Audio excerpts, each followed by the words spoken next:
Hello YouTubers, Alaska Prepper here. Happy Thursday, ladies and gentlemen. Quick announcement, tonight at 6:30 p.m. Alaska time, 10:30 p.m. Eastern time, I will be on Grayman Prepping's channel for his Thursday late night live stream, I think he likes to call it. So hope to see you all there. And tomorrow, Friday at 2 p.m. Alaska time, I will be back on live. Like I said, 2 p.m. Alaska time, 6 p.m. Eastern time. So hope to see you there as well, so that we can celebrate Friday tomorrow, TGIF. So let's go ahead and get into some news. I've got some good stuff for you today, ladies and gentlemen. I'm going to leave the link to all of these articles on a pinned comment down below so that you can revisit them if you'd like to later on. Now, doesn't this look really nice? I'm not sure if you've heard about this, but it's called The Line. Right? I'm going to read this really quick for you because it's very interesting, and as you can see here, it looks very nice. But I ask that you go and check this link out and take a look at all of the stuff they have. This is a project that Saudi Arabia is working on, and it's going to be, in what it seems like to me, like a self-contained city. So you see these walls right here? These are walls. And in between this wall and the other side of that wall exists a city that is multi-layered, and it goes on for, I think it's like 200 kilometers. Let's read on a little bit. This is the plan. Right? You've all heard in the past that the clowns plan on trying to get most of the people in the world into small urban areas. Well, this is how they're introducing those small, compact urban areas to be. To do what? To save the planet, of course. But what does that mean for you? Well, this makes it sound great. I can't wait. Ladies and gentlemen, I'm not sure if you care or not, but I don't know what's going on with my camera. The rest of this video, I'm not going to be anywhere on it, so you'll just see everything that I'm talking about. For some reason, my camera shut off about 3 or 4 minutes into this video, so I apologize for that. I'm going to try to work on it and see what's going on. The Line, a civilizational revolution that puts humans first, providing an unprecedented urban living experience while preserving the surrounding nature. In January last year, His Royal Highness launched the initial idea and vision of the city that redefines the concept of urban development and what cities of the future should look like. And they are going to build this, ladies and gentlemen. They have plans on building this, and they have different designs for different areas of the planet. So go ahead and take a look at this for yourselves so that you can really take a look at it in depth instead of the 5 minutes or so that I'm going to spend reading this over with you. The design of the line embodies how urban communities will be in the future, an environment free from roads, cars, and emissions. It will run on 100% renewable energy and prioritize people's health and well-being over transportation and infrastructure as in traditional cities. It puts nature ahead of development and will contribute to preserve 95% of NEOM's land. So what this is saying here is that people will come second, nature will come first, and that about 5% of the land will be reserved for you to live in that little block, while 95% of the land will be left to nature. The announcement reveals the most important characteristics of the lines, which is only 200 meters wide, 170 kilometers long, and 500 meters above sea level. The line will eventually accommodate 9 million residents and will be built on a footprint of 34 square kilometers, which is unheard of when compared to other cities in similar capacity. So pretty much what they're saying here, when it's unheard of when compared to other cities of similar capacity, means that you're going to be a lot closer together. All right, those 9 million people is a little bit more than what New York City has. Right? So this is 34 square kilometers. So here back in 2020, New York City had a population of 8.8 million people, over 300.46 square miles, which equals 778 kilometers squared. So they're going to take New York City pretty much, the population of New York City, And from 778 square kilometers, they're going to crunch them in to 34 square kilometers. Think about that. Which is unheard of when compared to other cities of similar capacity. This in turn will reduce the infrastructure footprint and create never before seen efficiencies in city functions. Ladies and gentlemen, the clowns use this as a game. Have you ever played that game? This is an old game, and I don't even know if they have it anymore. But where you can like build a little city and you have to manage the city, and depending on how well you manage the city, depends on how well you do on whether people pay their rent, or if you make their taxes higher, on whether there's more violence and stuff like that. This is what this is to these clowns. You better believe that they are not going to be living in these little cities, and they're not going to look as nice as they're showing them right now, right? Maybe the first one will. But they're definitely not going to be as nice as what they're putting it out to be. I mean, think about this. Think about reducing your footprint by what, 20 times? Yes, by about 20 times. Think about reducing your footprint by 20 times. So if you live in a house that's, let's say, 2,000 square feet, reducing that footprint by 20 is 100 square feet. Can a family of 4 live in 100 square feet? Absolutely. A family of 4 can live in 100 square feet.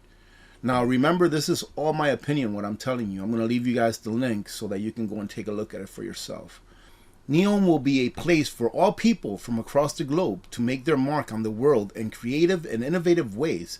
NEOM remains one of the most important projects of the Saudi Vision 2030, and our commitment to delivering the line on behalf of the nation remains resolute.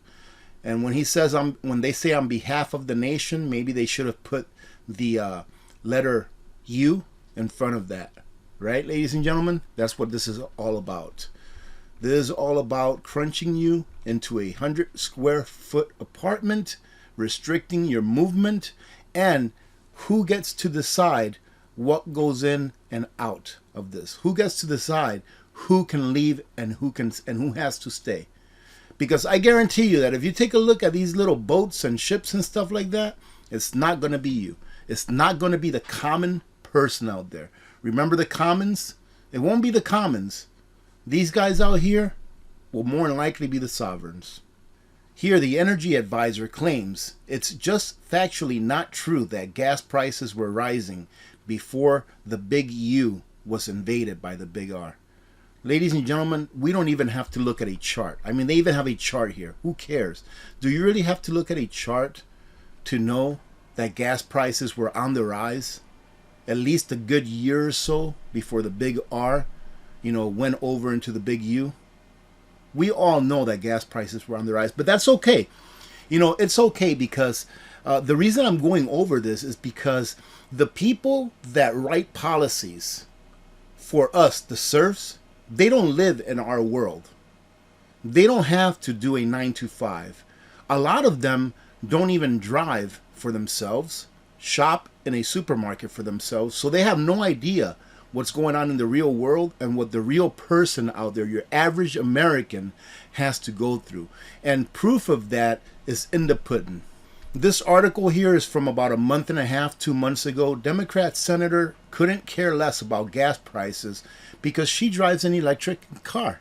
And the reason that they're pushing high gas prices, we've gone over this before, the reason that the clowns are pushing high gas prices is because it will incentivize people to switch over to electric cars.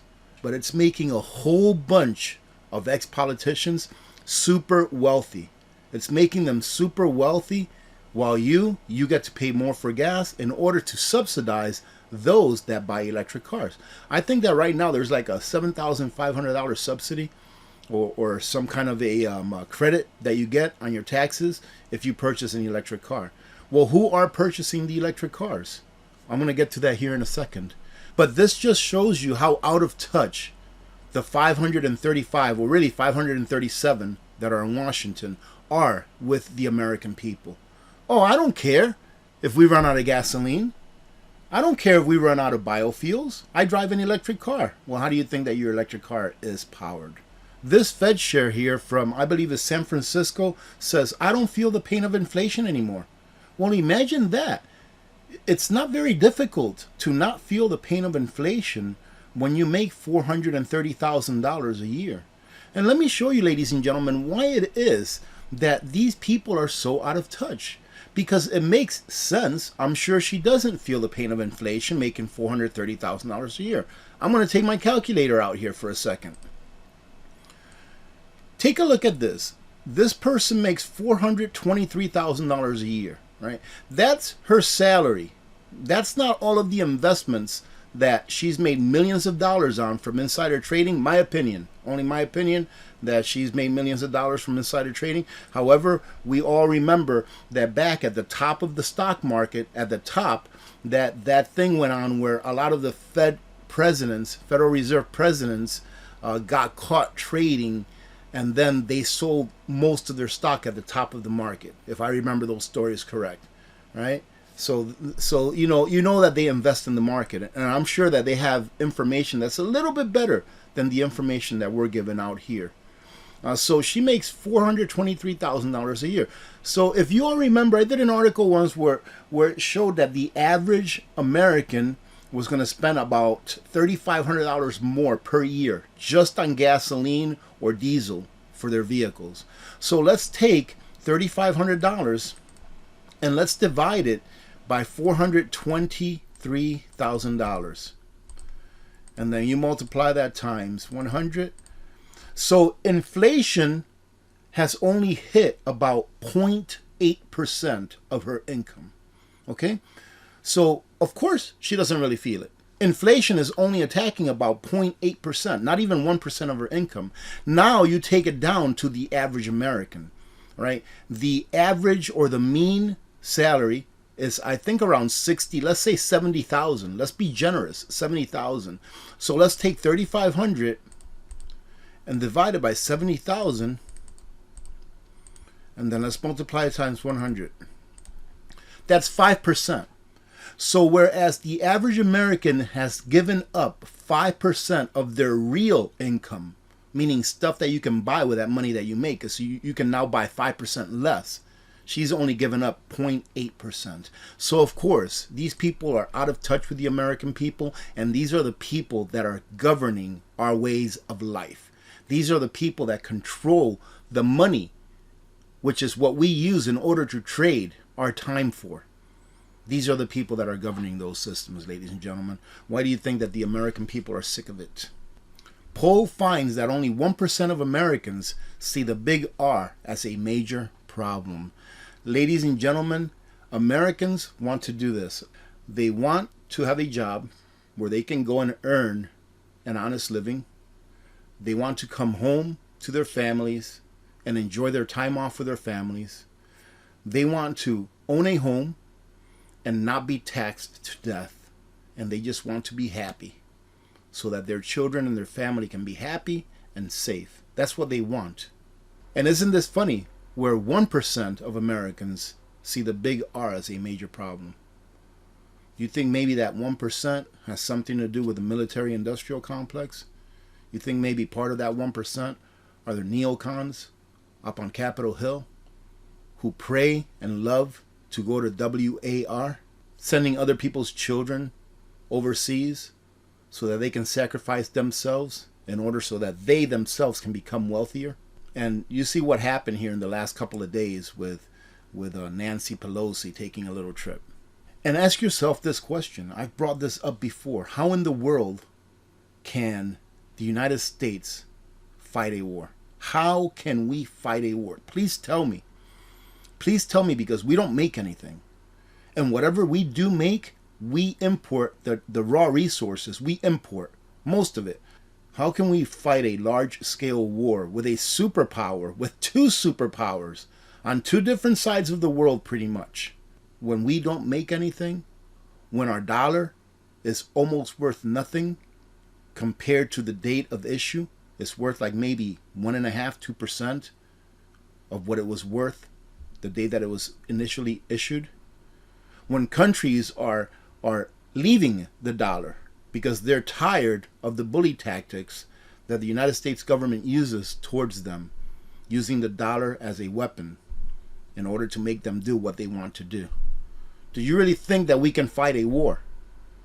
I've been saying this for a while now. I've mentioned it several times. One of the things that scares me the most is that this government probably wants us to go to war.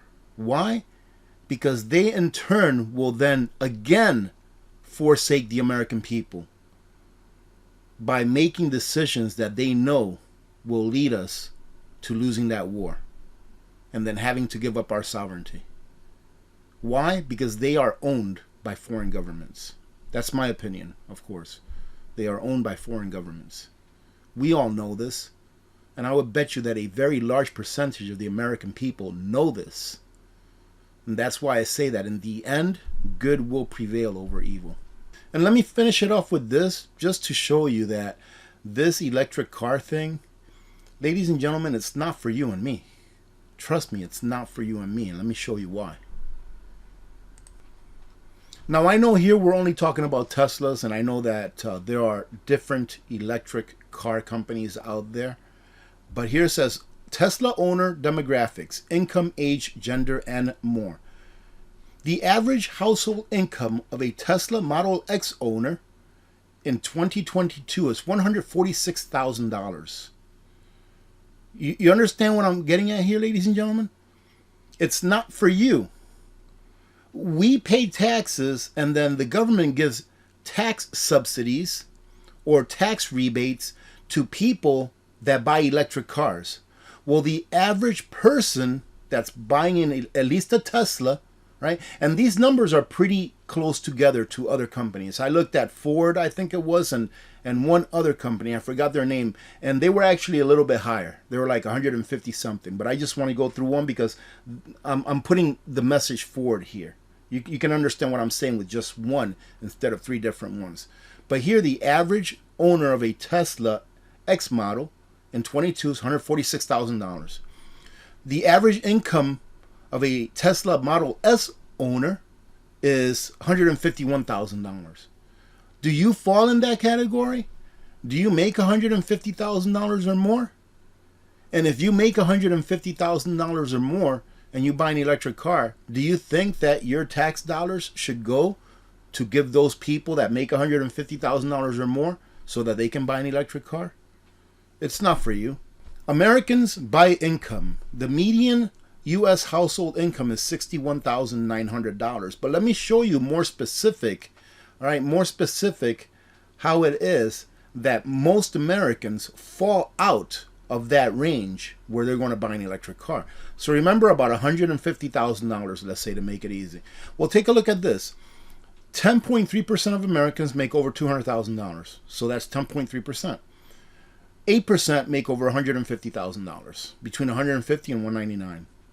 Now here, right, even if we take a little bit of this, because it was $149,000 and change, even if we take let's take 1% from this category here. So 1%, 9%, less than 20%. These rebates and these subsidies are for less than 20% of Americans. The majority of it is. I'm sure there's your exception out there of somebody who owns, who earns less than $100,000, and they go out there and they get themselves a mortgage to buy a Tesla or something like that because they just love them, right? I'm sure that there's that percentage out there that does, maybe 1 or 2%, who knows? But it's not made for you. These subsidies, these rebates are not for the average American, but the average American are paying for them. They're not here for you. They're not here for me. They are here to push their agenda in order to corner us into having to do what we have to do just to survive. And that, ladies and gentlemen, is why we have to prepare as much as possible. Because there will come a time where the American people will say, no more, no more. However, the institutions have gotten so strong over the years. For example, your corporations with that Echo Sierra Golf, initiative that's going around that is kind of like a credit score for companies. It's gotten so strong that these corporations are now abiding by the rules of the Uniform November, right? They're abiding by their rules. And we all know that the corporations, they own our politicians. So that's why we have to prepare. One day the American people will wake up. They've been told lies for years and years and years, for decades. And like I said, the more times you tell a lie, the more that people will believe it, especially if they don't do their own research. So do your own research and understand that this is not for you. This is not to make the world a better place. This is not to make the environment a better place. Maybe in 100 years, maybe even in 50 years, 75 years, maybe things will turn around because we'll have new technology. But that's not what we have now. And they're acting like we already have that technology now and taking away the things from us that we've been used to using for our entire lives in order to live the standard of living that we are used to living now. Well, that's another thing that they're after, is your standard of living.